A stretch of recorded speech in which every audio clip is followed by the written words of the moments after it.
21장 15절에서 23절입니다. 요한복음 21장 15절에서 23절. 지난주에 우리가 봤던 본문 다음이죠.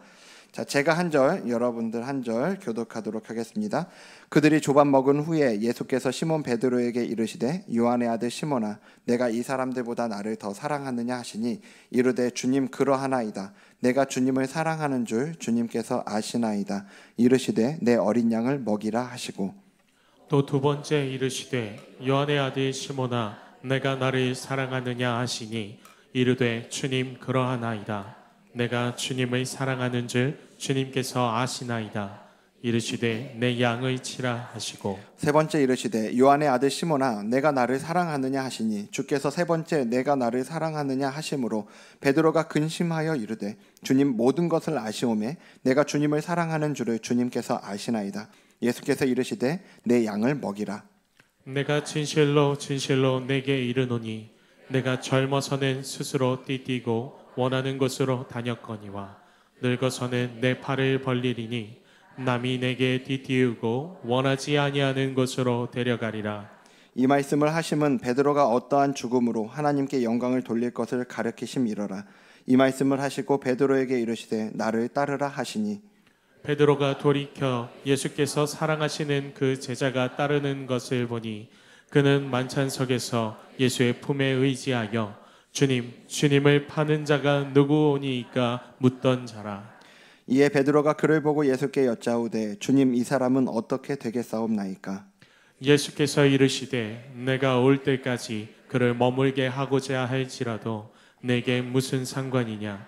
너는 나를 따르라 하시더라. 함께 읽겠습니다. 이 말씀이 형제들에게 나가서 그 제자는 죽지 아니하겠다 하였으나 예수의 말씀은 그가 죽지 않겠다 하신 것이 아니라 내가 올 때까지 그를 머물게 하고자 할지라도 내게 무슨 상관이냐 하신 것이로라. 아멘. 우리가 지난주에 이제 그 디베라 호숫가까지 찾아오셔서 제자들에게 아침 식사를 차려주신 우리 주님의 모습을 살펴봤죠. 근데 제가 그 말씀을 이제 전하고 나서요, 그 본문을 다시 이렇게 좀 보는데 밤새도록 물고기를 잡다가 지쳐있는 이 제자들에게 아침 밥상을 차려주시고 그들과 식사를 하면서 주님은 과연 제자들과 무슨 이야기를 나눴을까 이런 생각이 좀 들더라고요. 근데 지난주 13절에 이렇게 표현이 돼 있잖아요. 13절 다시 보여주시면요. 예수께서 가셔서 떡을 가져다가 그들에게 주시고 생선도 그와 같이 하시니라. 왠지 이 장면 묵상하는데 그 장면이 제자들이 이렇게 고개를 못 들고 있는 겁니다. 막 그 주님에 대한 미안함과 막 여기까지 찾아오신 주님에 대한 고마움과 다 버무려서 왜 그런 거 있죠. 눈물 콧물 막 흘리면서 막 떡 먹고 생선 먹고 이렇게 먹고만 있는 거예요. 아무 말도 못 하고. 근데 주님은 제자들을 보고 있다가 떡이 떨어지면 떡 갖다 주시고 생선이 떨어지면 생선 갖다 주시고 이렇게 그들을 향한 주님의 그 온전한 사랑을 표현해 주셨다라는 생각이 많이 들더라고요. 그렇게 주님께서는 그 안드라키아 그 숯불 앞에서 아침을 먹이시고 이제 대화를 시작을 하세요. 그게 이제 오늘 본문인데요. 베드로에게 자기를 사랑하냐고 3번 물으시잖아요. 그리고 베드로는 주님 사랑한다고 3번 이렇게 대답을 하는데요. 마치 주님이 잡히시던 날 밤에 그렇게 3번 주님을 부인했던 베드로의 그 부인을, 베드로의 배신을 이 3번의 대답으로, 주님 사랑합니다라는 3번의 대답으로 덮으시려는 것처럼 3번을 물어보고 3번의 답을 받으시는 거죠. 그런데 그 문답만 오가는 게 아니고요. 그 문답 속에 주님이 이제 베드로에게 주시는 말씀이 있거든요. 15절부터 보면요. 자, 그 문답 끝에 첫 번째 질문 끝에 뭐라고 답을 하세요? 내 어린 양을 먹이라. 이렇게 얘기하셨고요. 두 번째 문답 뒤에는 또 내 양을 치라. 그리고 세 번째는요. 다시 내 양을 먹이라. 내 어린 양을 먹이라. 내 양을 치라. 내 양을 먹이라. 그러니까 주님은 베드로의 그 고백을 받는 데서 끝내지 않으셨고요. 그가 잊고 있었던 그의 자리를 다시 한번 상기시키세요. 원래 그가 있었어야 되는, 그런데 이젠 주님을 부인하고 주님을 배신하면서 다시는 꿈도 꿀 수 없을 것 같았던 그 자리를 베드로에게 다시 일깨우고 계시는 거예요. 그러면서 19절에 이렇게 말씀하세요. 자, 마지막 빨간색만 읽을까요? 시작. 나를 따르라. 베드로에게 말씀하십니다. 나를 따르라. 그러니까 주님은 베드로를 만나서 이제 그 안드라키아 앞에서 그를 회복을 시켜주시는데 그의 마음만 만져주시는 데서 끝나지 않았다는 거예요. 그 마음 만져주시고 그래 이제 됐지 하고 끝낸 게 아니라 부활하신 주님을 피해 도망친 그 자리까지 쫓아가셔서 여전한 사랑으로 그를 회복시키시는데 그가 원래 가야 했던 자리, 그가 원래 있었어야 했던 그 자리로 가도록 그를 회복시켜 주시더라는 거예요. 주님을 따르는 자리요. 우리가 때로는 상처에서 회복되는 게 필요해요. 어떤 경우에는 낙심이나 절망에서 회복되는 것도 필요하고요. 또는 건강, 경제적인 문제, 관계적인 문제들에서 회복되는 것 다 필요합니다. 그리고 우리 주님께서는 그 모든 것에서 우리를 회복시켜 주실 수 있는 분인 줄 믿습니다. 아멘이시죠? 아멘이에요. 네. 그런데 중요한 건요, 주님이 우리에게 주시는 회복은 그저 우리의 마음만 만져주시거나 우리의 문제를 해결해 주시는 데서 끝나지 않는다는 거예요. 우리는 때때로 딱 거기까지만 원할 때가 있어요. 이 문제 해결되고 내 마음이 풀어지고 그냥 거기까지만 기대합니다. 그리고 주님이 그 이상 다가오시면 좀 부담스러워할 때가 많죠. 예, 그럴 수 있어요. 근데 문제는 주님은 멈추실 생각이 없어요. 한번 주님이 손을 대기 시작하시면, 주님이 회복을 하기 시작하시면 그 이상으로 가요. 왜냐하면요, 그냥 우리 겉으로 드러나는 이런 문제들은 그것들만 해결되는 건 온전한 회복이 아니거든요. 제가 예전에 기사를 봤는데 어떤 분이 그 공항에 가면 주차 대행하는 이렇게 서비스 있잖아요. 이용해 보신 분들 있을 겁니다. 주차 대행하는 거요. 그래서 이 차주가 그 주차 대행 서비스를 이용을 했어요. 그 다음에 이제 이제 나갔다 와서 며칠 지나서 이제 차를 찾았는데 보니까 범퍼 부분이 달라져 있더라는 거예요. 이 차에. 예. 그 사이 사고를 냈는데 슬쩍 부품만 교체를 해놓은 거죠. 그 차주한테 이 업체에서 뭐라고 그랬냐면 접촉 사고가 살짝 나서 그 범퍼를 가른 거다. 교체했다 이렇게 얘기를 했는데, 근데 차주가 이제 그렇게 차를 받아서 운전을 하다 보니까 자꾸 차가 한쪽으로 쏠리는 거예요. 운전을 하고 가고 있는데 차가 한쪽으로 이렇게 쏠려서, 그래서 블랙박스를 확인을 해봤대요. 근데 이 블랙박스를 보니까 이게 접촉 사고 정도가 아니었고 이 차로 어디를 갖다 들이받은 겁니다. 완전히 그 안에 밑에 타이어랑 이 부분이 이제 문제가 생길 정도로, 한쪽이 크게 망가질 정도로 들이받았는데, 진짜 망가진 그 안쪽에 진짜 망가진 부분은 전혀 손을 안 대고 겉으로 드러나는 이 범퍼만 딱 고친 거죠. 겉모양만 바꿔놓은 거예요. 이 차주가 그러더라고요. 마지막에 운행을 할 수가 없다고. 차가 계속 한쪽으로 쏠리니까 운행을 할 수가 없다 이렇게 얘기를 하더라고요. 제가 오늘 말씀을 묵상하면서 이 기사가 다시 좀 생각이 난 건요, 마지막에 차주가 그 인터뷰하면서 이 한 말이 여운이 남더라고요. 겉모양만 그럴듯하게 고친다고 괜찮은 게 아닌 거잖아요. 예. 차가 한쪽으로 쏠려서 운행을 할 수가 없어요 이렇게 얘기를 해요. 여러분, 차만 봐도 그런데요, 혹시 우리 인생에 대해서는 겉으로 보이는 것만 그럴듯하면, 남들 보일 때만 괜찮으면 거기서 괜찮다고 여기까지만 하면 되겠다, 거기서 우리는 만족하고 있지는 않은가, 그런 생각을 해보게 되는 거죠. 그러니까 우리 삶은 지금 똑바로 가고 있냐는 거예요. 범퍼는 바꿨을지 모르겠습니다. 겉으로 드러난 부분은 이렇게 잘 메꿨을지 모르겠어요. 고쳐진 것처럼 생각될지 모르겠어요. 근데 운전하다 보면, 이 인생길을 가다 보면 자꾸 한쪽으로 쏠리고 있는 건 아니냐는 거예요. 여러분, 이 차만 하더라도 한쪽으로 쏠리면 불안해서 못 타요. 근데 여러분, 우리 인생길에서는 왜 자꾸 한쪽으로 쏠리고 있는데, 엉뚱한 쪽으로 자꾸만 가고 있는데, 지금 이 문제만 해결됐다고 안심하고 거기에서 우리는 자꾸 멈추고 있냐는 거예요. 이 자리에 혹시 그런 분들 계시다면 내 인생의 기울어짐을 깨닫고 주님이 이끄시는 온전한 그 회복의 자리로 나아갈 수 있는 은혜 주시길 간절히 소망합니다. 그러면 오늘 주님이 베드로를 이끄시는 온전한 회복의 자리가 어디겠어요? 바로 나를 따르라 하신 그 주님을 따르는 길이죠. 내가 가고 싶은 대로 가는 인생 아니고요, 앞에 먼저 가시는 주님이 먼저 가셨잖아요. 앞에 가시는 주님을 따라가는 자리요. 그 자리가 우리가 어떤 실패와 절망 가운데 있더라도 끝까지 거기까지 찾아오시는 주님께서 우리를 데려가기 원하시는 그 온전한 회복의 자리라는 걸 믿으시길 바랍니다. 주님은 오늘 베드로를 다시 그 주님을 따르는 자리로 이제 이끌고 계시는데요, 오늘 우리가 함께 이 본문을 보면서 그 주님을 따르는 이들이 던져야 할 두 가지 질문을 같이 살펴보려고 합니다. 자, 첫 번째는요, 1번 우리 같이 읽어볼까요? 시작. 지금 그 사랑을 고백하는가? 자, 오늘 본문 처음에 15절을 다시 보면요, 주님이 물으십니다. 저기 빨간색만 읽어볼까요? 시작. 요한의 아들 시몬아, 내가 이 사람들보다 나를 더 사랑하느냐? 네. 그 왜 사람이 밥을 먹고 나면요, 그 다음에 마음이 제일 여유로운 것 같아요. 밥을 먹고 나서. 아마 조금은 긴장한 상태로 주님을 만나서 막 눈물 콧물 흘려가면서 식사를 했던 이 제자들이 밥을 다 먹고 난 지금은 이제 그 마음이 상당히 말랑말랑해지지 않았을까, 이런 생각이 듭니다. 그때 주님이 베드로에게 물으시는 거예요. 요한의 아들 시몬아, 내가 이 사람들보다 나를 더 사랑하니? 주님은 베드로를 온전한 회복의 자리, 주님의 양을 치며 주님을 따르는 그 자리로 이끄시기 전에 가장 먼저 무엇부터 물으시냐? 너 나 사랑하니? 이 질문부터 하세요. 여러분, 지금 이 순간에도 주님은 우리에게 이것부터 물으시는 겁니다. 너 나 사랑하니?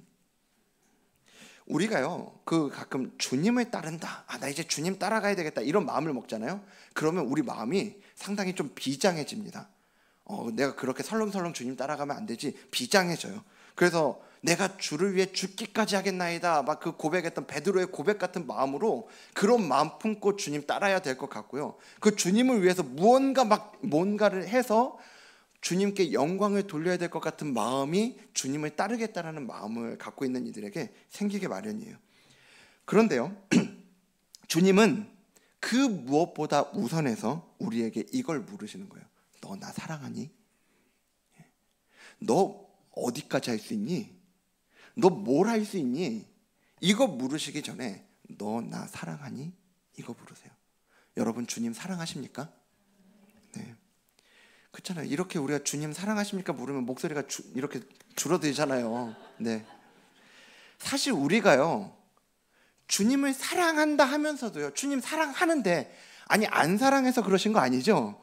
사랑하는데요, 이 고백이 입 밖으로 잘 안 나와요. 이 고백이 잘 안 돼요. 왜냐하면 우리가 생각보다 우리를 너무 잘 알거든요. 주님 사랑한다고 자신 있게 고백하기에는 너무 연약한 내 모습. 근데 오늘 주님이 이 베드로와 나누시는 문답이요, 제가 이걸 묵상하는데 제가 참 위로를 많이 받는 시간이었습니다. 제가 지난주에 왜 칭찬은 고래도 춤추게 하는데, 하지만 적절치 않은 칭찬이나 지나친 기대는 오히려 그 사람을 주눅들게 만들고 위축되게 만든다는 얘기 했었잖아요. 우리는 그냥 이 베드로라고 부르잖아요. 근데 이게 본명이 아니에요. 베드로가 본명이 아니라 본명이 뭡니까? 시몬이거든요. 시몬, 요한의 아들 시몬이에요. 베드로라는 이름은요, 주님이 가이사랴 빌립보에서 너희는 나를 누구라고 하냐 그럴 때 베드로가 그때 이렇게 고백하잖아요. 주는 그리스도시요 살아계신 하나님의 아들이시니이다 고백하잖아요. 그 고백을, 기가 막힌 이 고백을 듣고 나서 그래 넌 이제부터 베드로다, 이름을 그렇게 지어주신 거라고요. 베드로라는 이름은 반석이거든요. 이 반석 위에 내가 교회를 세우겠다, 이 고백 위에 내가 교회를 세울 거다라고 주님이 그 말씀하시면서 베드로의 이름, 이 시몬의 이름을 베드로라고 지어주신 거예요. 근데 여러분, 만일 지금 이 순간 주님이 베드로한테 요한의 아들 시몬아, 내가 이 사람들보다 나를 더 사랑하냐고 묻지 않으시고 베드로야, 내가 나를 더 사랑하냐 라고 물으셨다면, 베드로는요, 그 이름을 듣는 순간 얼굴이 빨개져서 그 자리에서 일어나서 다른 데로 갔을지도 모릅니다. 무슨 염치로 주님에게 베드로라는 이름을 듣겠냐고요. 그런데 주님은 그를 베드로라고 그렇게 부르지 않으시고 요한의 아들 시몬아 라고 부르시는 거예요. 처음 베드로가 주님을 따르기 시작할 때 불러주셨던 그 이름처럼요.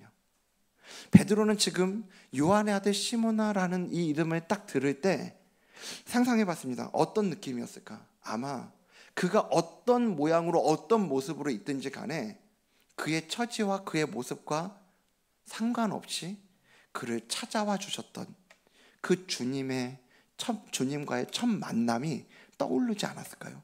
주님을 처음에 만났던 그 순간이 베드로에게 생각되지 않았을까 싶더라고요. 주님이 이제 그러면서 너 나 사랑하니 물으시고, 베드로는 내 주님 아시잖아요. 저 주님 사랑해요. 이렇게 답하죠. 이게 3번이 반복되는데 우리말 성경으로는 이게 그냥 사랑이잖아요. 똑같이 사랑하니 묻고 사랑한다 답하는 거잖아요. 근데 헬라어 원문을 보면 이게 조금 다릅니다. 자, 15절 다시 한번 좀 보여주시면요. 주님이 물으시잖아요. 요한의 아들 시몬아, 내가 이 사람들보다 나를 더 사랑하느냐 물으시잖아요. 근데 베드로가 뭐라고 대답해요? 파란색 읽겠습니다. 시작. 내가 주님을 사랑하는 줄 주님께서 아시나이다. 저기 파란색으로 된 게 미디어 팀에서 실수한 게 아닙니다. 네, 지금 의도적으로 파란색으로 지금 저기를 바꾼 거예요. 자, 다음 16절 보여주세요. 두 번째 주님 또 물으세요. 요한의 아들 시몬아, 내가 나를 사랑하느냐? 베드로가 내가 주님을 사랑하는 줄 주님께서 아시나이다. 네, 지금 주님의 질문은 빨간색으로 되어 있고 베드로의 대답은 파란색으로 되어 있어요. 왜냐? 주님이 여기서 내가 나를 사랑하냐라고 물으실 때 이때 사용하신 단어하고, 사랑한다라고 할 때 사용하는 단어하고 베드로가 주님, 제가 주님 사랑합니다 할 때 단어가 헬라어 원문에서는 달라요. 주님이 물으실 때는 아가파오라는 단어를 쓰십니다. 아가파오. 어디서 많이 들어본 것 같지 않아요? 아가페요, 아가페. 네, 신적인 사랑. 그 전적인 희생과 헌신을 담고 있는 그 사랑이 아가페 사랑이잖아요. 그걸로 물으시는 거예요. 너 나 아가페 사랑으로 사랑하니? 아가파오 하니? 물으셨단 말이에요. 근데 베드로는 네 주님, 제가 주님을 아가파오 합니다. 대답을 못하는 거예요. 베드로가 간신히 대답하는 게 주님, 제가 주님을 필레오 합니다 라고 대답을 합니다. 베드로는 필레오로 답해요. 필레오는 뭐냐 하면 가족이나 친구 간의 사랑을 얘기해요. 인간적인 의리가 담겨있는 이런 혈연 관계에서 나올 법한 그런 사랑이 이 필레오에 담겨있는 사랑이거든요. 베드로가 무슨 염치가 있어서요, 그날 밤 안드라키아 앞에서 주님을 3번이나 부인한 베드로가 무슨 염치로 주님을 아가파오 한다고 대답할 수 있겠냐고요. 아마 여기 주님을 필레오 한다라는 이 대답도요, 베드로 입장에서는 간신히 주님 저 이것밖에 안 되지만 이 고백이요, 이렇게 나갑니다. 그것조차도 베드로에게는 엄청난 용기가 필요했던 고백이지 않았을까요? 그런데요, 그렇게 2번의 문답이 주님은 아가파오로 물으시고 베드로는 필레오로 답하는 이 2번의 문답이 주고받은 다음에 마지막 3번째 질문을 보세요. 17절. 자, 3번째 이르시되, 여기는 파란색 같이 읽어볼까요? 시작. 요한의 아들 시몬아, 내가 나를 사랑하느냐? 여러분, 여기 왜 파란색일까요? 주님이 이제 아가파오로 묻지 않으시는 거예요. 주님이 3번째 물으실 때는 필레오로 부르세요. 지금까지 베드로야, 내가 나를 아가파오 하니? 라고 물으셨던 주님께서 베드로가 계속 주님, 저 필레오밖에 안 되는데요. 저 필레오밖에 안 되는데요. 2번의 답을 들으시곤 3번째에는 그래 베드로야, 네가 나를 필레오 하니? 물으시는 거예요. 네 주님, 제가 주님 필레오 합니다. 어떤 분들은요, 이 본문의 이 부분을요, 지나치게 아가페 사랑과 필레오 사랑을 구분할 필요가 있냐 이렇게 이야기하시는 학자분들도 계세요. 이건 학자들마다 의견이 좀 분분한 부분이긴 합니다. 하지만 제가 이 부분을 묵상하는데요, 저는 이 부분에서 베드로에게 끝까지 아가파오로 물으시기보다 필레오로밖에는 간신히 필레오로밖에 고백할 수 없는 그 베드로의 그 고백까지도 인정해 주시고 받아주시는 그 주님의 사랑, 그 주님의 은혜가 보여지는 장면이 바로 이 장면인 것 같아요. 여러분, 그렇게 베드로는요, 완벽한 고백은 아니더라도 지금 그가 할 수 있는 최선의 고백을, 그 필레오의 고백을 주님께 드려요. 그리고 주님은 그런 베드로의 고백을 받아주시고 거기서부터 시작하게 하시는 거죠. 제가 이 장면을 보는데, 묵상하는데 너무 위로가 되는 거예요. 여러분, 어떤 경우 우리가 신앙생활하면서 어떤 경우에는 우리가 이 정답을 알고 있다 하는 게 우리가 주님을 따라가는데 방해가 돼요. 정확하게는 정답을 안다기보다는 정답을 안다고 생각하는 것 자체가, 그게 우리가 주님을 못 따라가게 막고 있는 경우들이 있더라고요. 이런 거죠. 주님이 우리에게 아가파오를 기대하시는 거 우리가 너무 잘 아는 겁니다. 주님의 이 첫 번째, 두 번째 질문이 아가파오라는 걸 우리가 너무 잘 아는 거예요. 주님 우리에게 이 정도 수준을 기대하시는구나, 안다고요. 근데요, 지금 저는 도저히 그 고백이 안 나오는 거예요. 저를 너무 잘 아니까요. 그래 한다는 것도 알고 그렇게도 하고 싶은데 지금 제 최선은 간신히 쥐어짜 봐야 아가파오의 아도 안 나오고요, 필레오라고요. 필레오. 여기서 중요합니다. 그럴 때 많은 경우에는요, 그 필레오를 주님께 고백하기보다는 우리가 어떻게 할 때가 많냐면, 주님 저 다음에 오겠습니다. 다음에 아가파오가 좀 되면 오겠습니다. 혹시 이러고 있지 않아요? 여러분, 이거 기억하셔야 돼요. 신앙생활은요, 내가 열심히 애를 써서 100점짜리 고백 만들어서 주님 이것 보십시오, 주님 이겁니다 하는 게 아닙니다. 지금 내가요 10점짜리 20점짜리 밖에는 안 된다고 하더라도요, 아니 10점 20점도 너무 많을 수 있어요. 1점 2점, 어떤 경우에 0.5점 이거밖에 안 된다고 하더라도 그걸 가지고 주님께 드리는 거예요. 내가 어디 갔다가 주님 잠깐 여기 계셔 보세요. 지금은 제가 너무 부끄러워서 제가 고백을 못 하겠고, 제가 이렇게 주님 못 따라가겠고, 일단 다음에 제가 준비가 조금 더 되면 오겠습니다. 여러분, 그거 아니에요. 신앙생활은 그렇게 하는 거 아닙니다.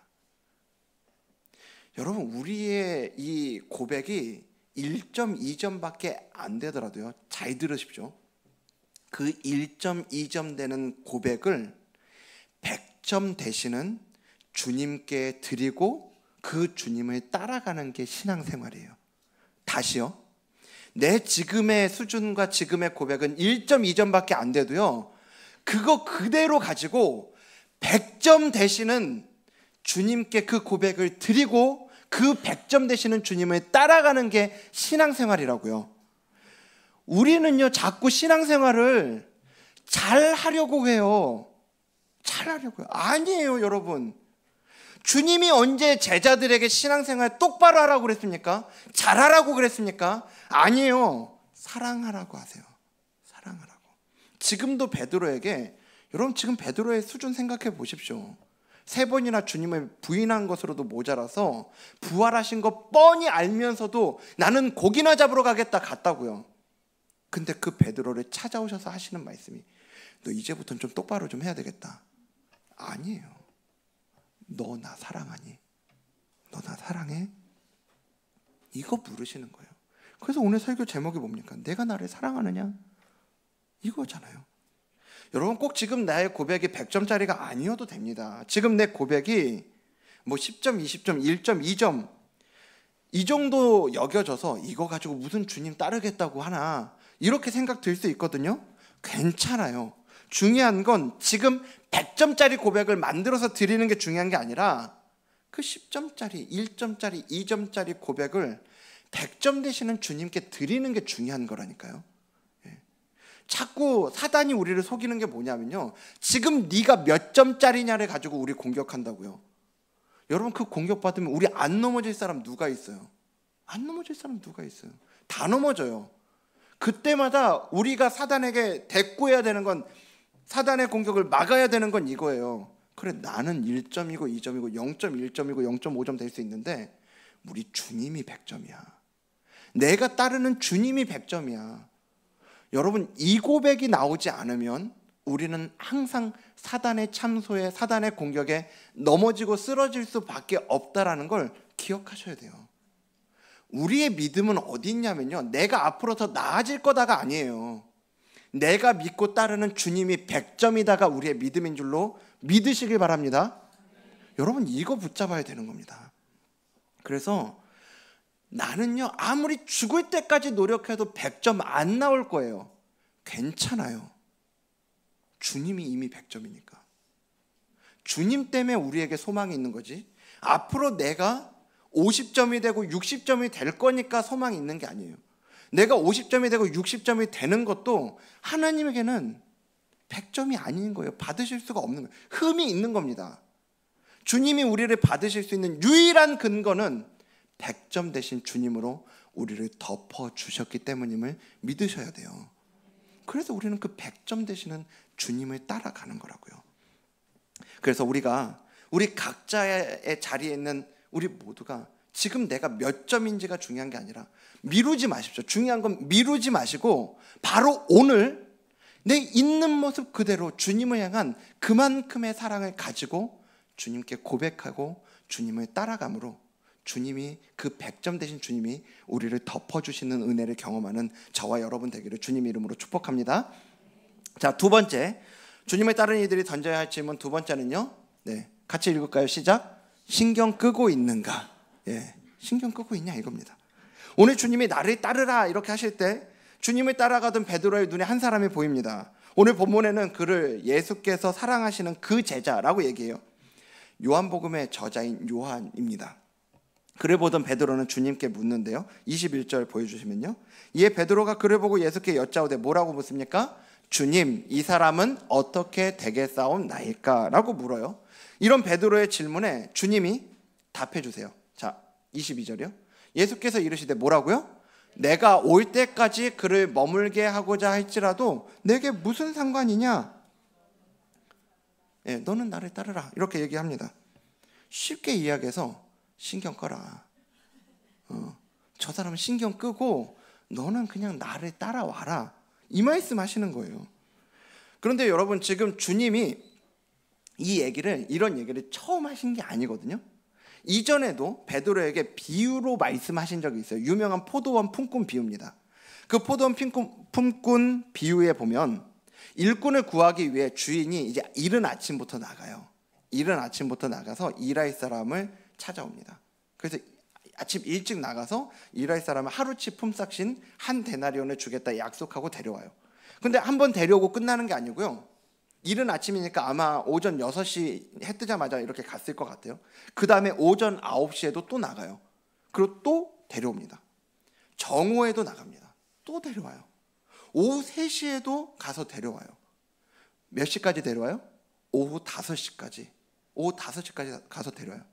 지금 뭐 우리 같으면야 오후 5시에 데려와도 저기 조명을 켜고 야근을 하면 되겠다, 이런 생각 들 수 있지만 유대인들은 그렇지 않아요. 저녁 6시 되면 다 끝나는 겁니다. 그 오후 5시에 온 사람은 1시간도 채 일을 못하는 거잖아요. 자, 근데 이제 1시간도 채 되지 않아서 이제 해가 저물고 품삯을 계산하는데 오후 5시에 온 사람부터 이제 그 품삯을 쳐주죠. 근데 이 사람한테 한 데나리온을 줍니다. 하루치 품삯을 다 준단 말이에요.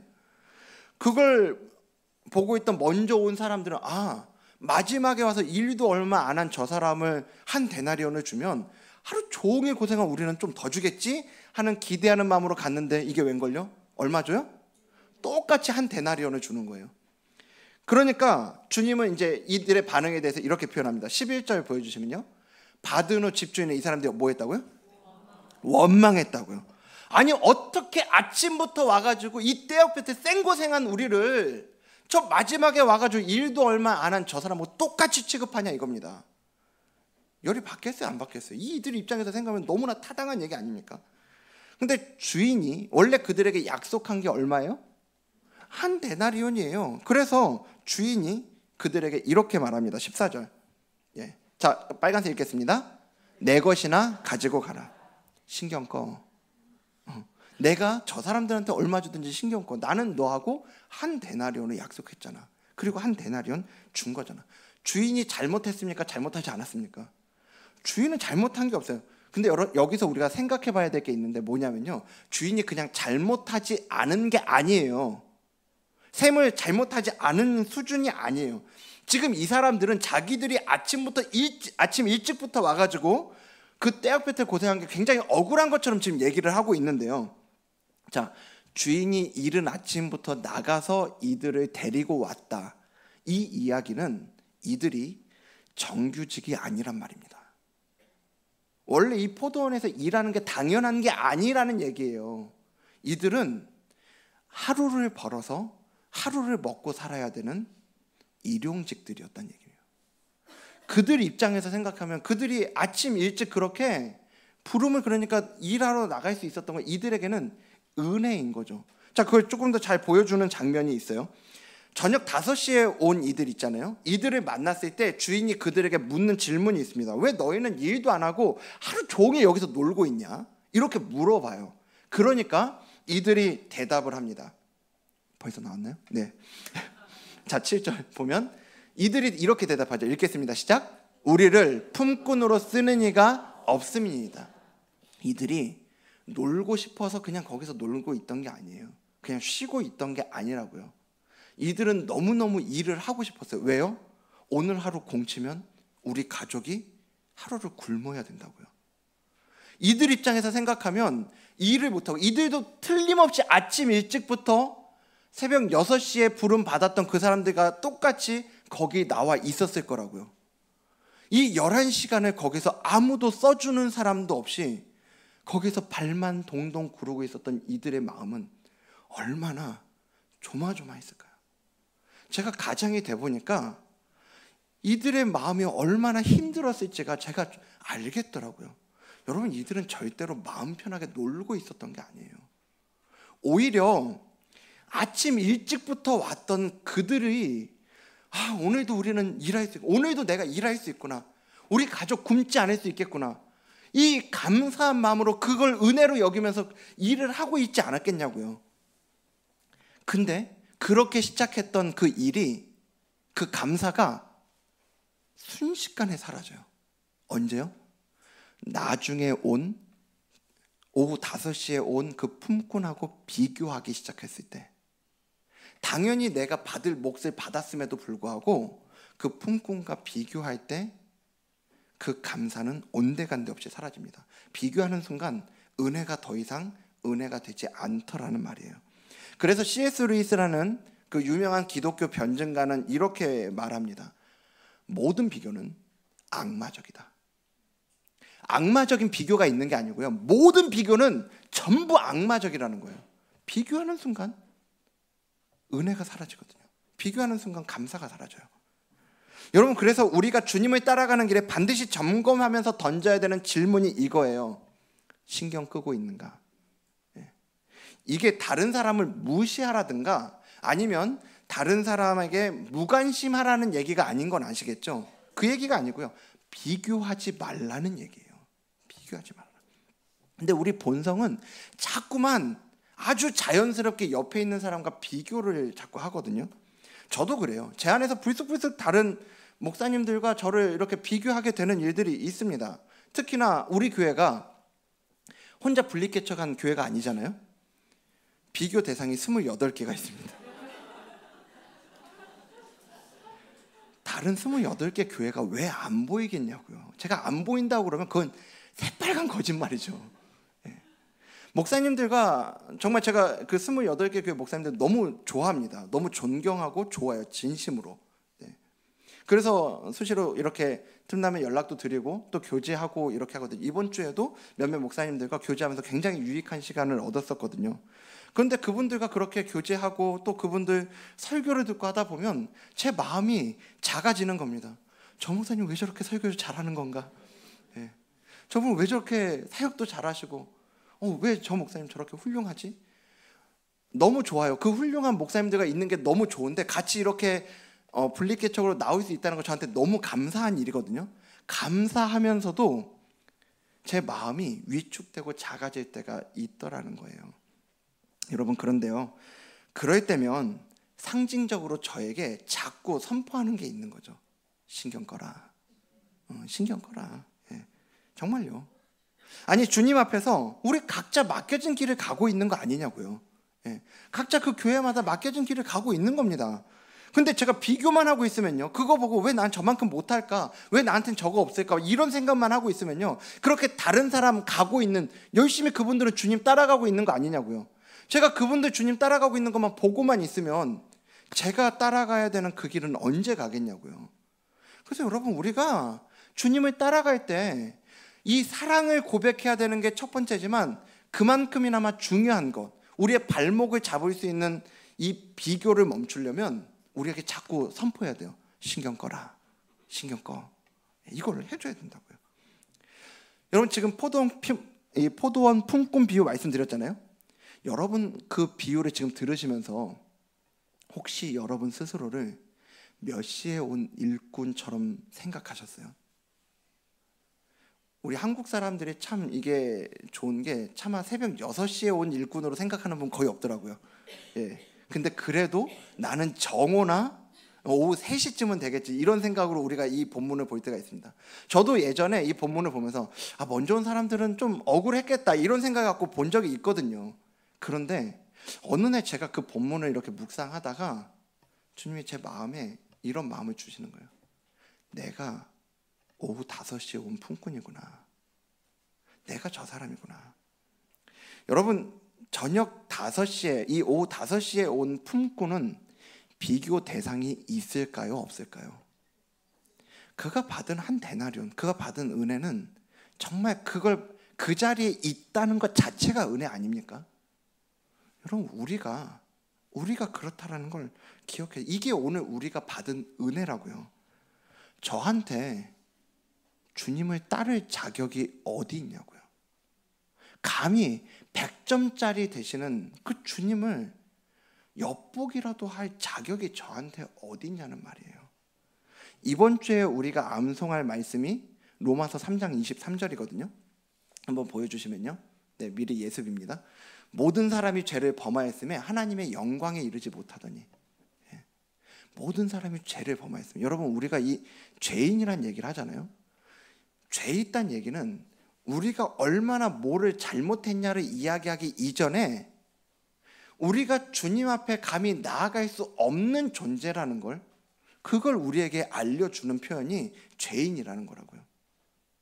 우리는 주님을 따라갈 자격이 없어요. 우리에게는. 우린 주님을 바라볼 자격도 없다고요. 하나님의 영광에 이르지 못하더니.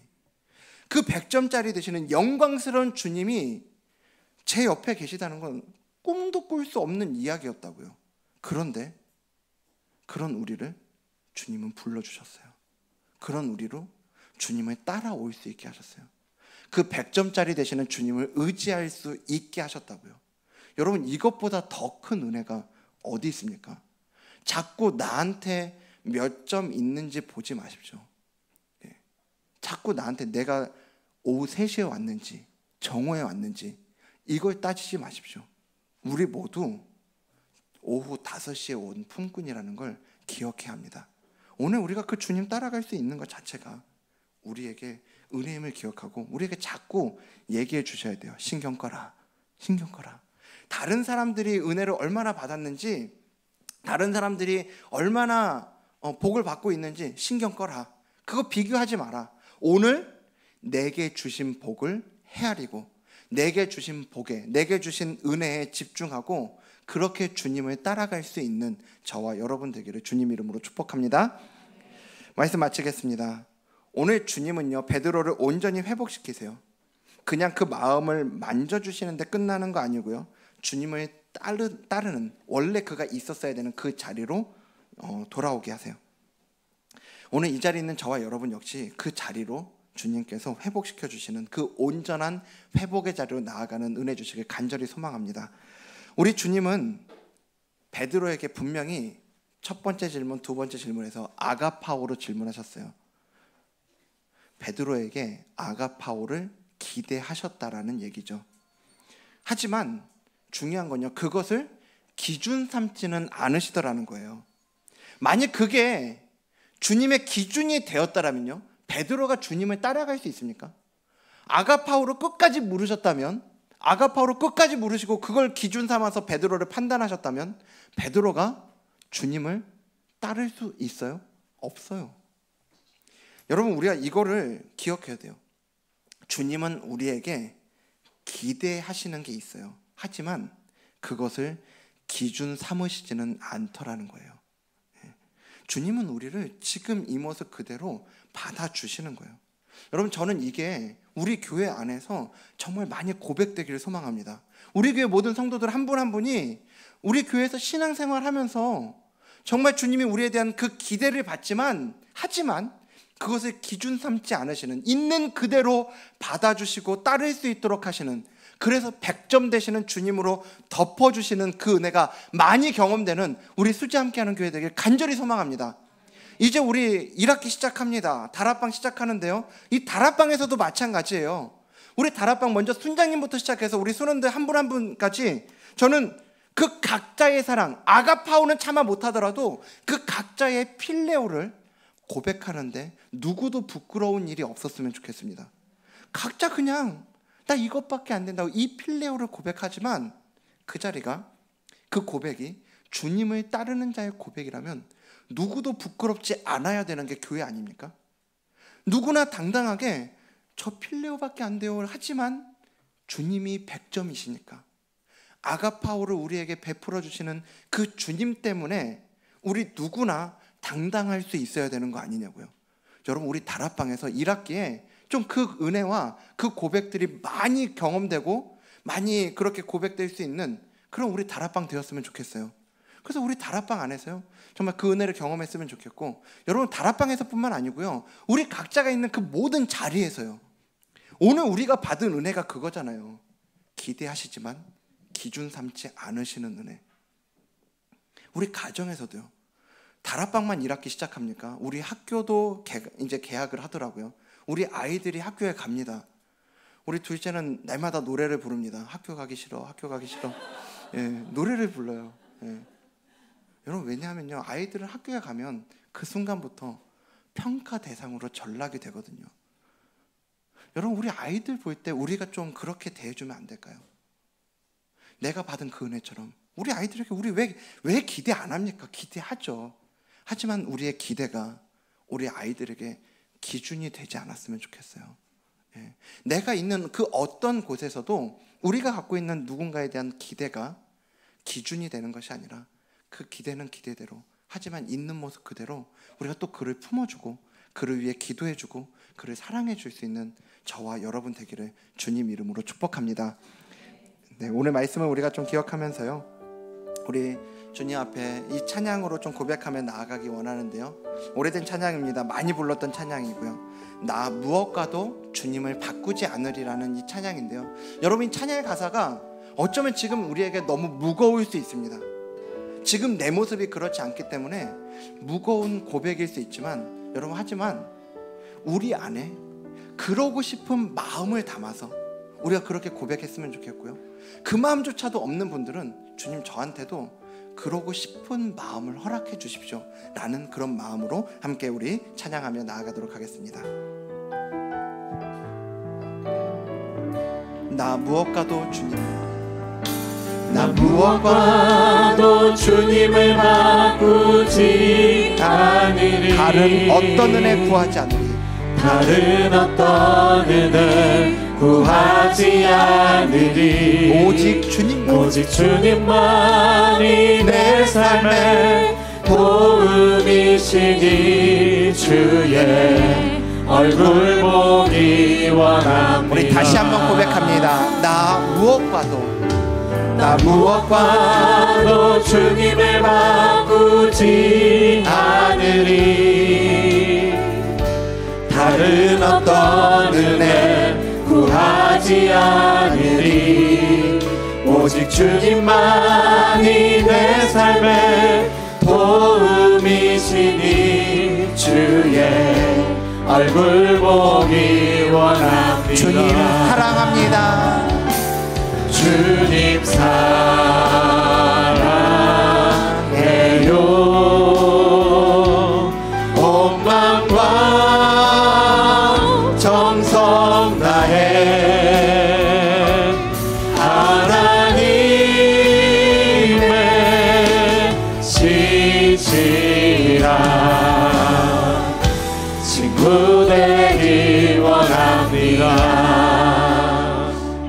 시간 다시 한번 좀 이 찬양 할 텐데요, 이 찬양의 가사를 하나하나 곱씹으면서 정말 우리의 마음의 고백으로 주님, 정말 이런 마음으로 주님 앞에 나아가길 원합니다. 이 한 주간 이 마음으로 주님 앞에 살아가길 원합니다. 좀 우리의 그 마음의 결단과 고백을 담아서 우리 다시 한번 찬양하도록 하겠습니다. 나 무엇과도 주님을 바꾸지 않으리. 다른 어떤 은혜 구하지 않으리.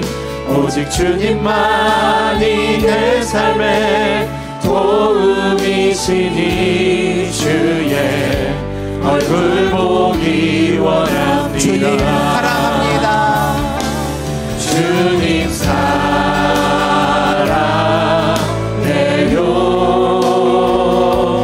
온 마음과 정성 다해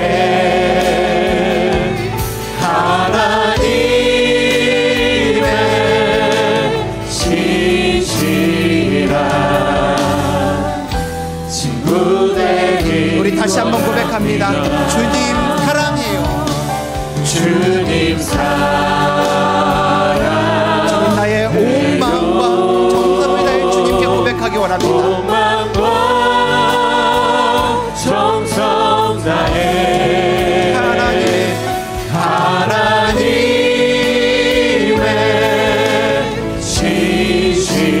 신실한 친구 되기. 우리 계속해서 고백하며 나아갑니다. 주께서 주신 모든 은혜, 주께서 주신 모든 은혜, 나는 말할 수 없네. 나는 말할 수 없네. 내 영혼 즐거이 주 따르렵니다. 주께 내 삶 드립니다. 주께서 주신 모든 은혜를 고백합니다. 주께서 주신 모든 은혜, 나는 말할 수 없네. 나는 말할 수 없네. 내 영혼 즐거이 주 따르렵니다. 주께 내 삶 드립니다. 내 영혼 즐거이 주님 따릅니다. 내 영혼 즐거이 주 따르렵니다. 주께. 우리 마지막으로 우리의 마음을 담아 고백합니다. 내 영혼 즐거이 주 따르렵니다. 내 영혼 즐거이 주 따르렵니다. 주께 내 삶 드립니다. 아멘. 우리 이 시간 함께 기도하며 나아가기 원하는데요, 여러분, 우리가 지금 들었던 이 말씀처럼요, 우리가 먼저 좀 그 은혜를 하나님께 구하고 그걸 경험하기 원한다라고 그렇게 이 시간 좀 기도했으면 좋겠습니다. 주님 앞에요, 주님, 나에게 기대하시지만, 아가파오를 기대하시지만 필레오밖에는 되지 않는 내 고백도 받으시는 주님, 주님, 지금 내 모습이 연약하고 부끄럽더라도 이 모습 그대로 받아주시는 주님의 그 사랑을 내가 더 많이 경험하기 원합니다. 그 사랑을 알아가는 이 한 주간이 되게 하여 주시옵소서. 그 주님 앞에 이 사랑을 고백할 수 있는, 이 모습 그대로 고백할 수 있는 우리의 한 주간의 삶이 될 수 있도록 은혜를 달라고 우리 시간 그 은혜를 구하며 함께 기도하며 나아가도록 하겠습니다. 좋으신 하나님,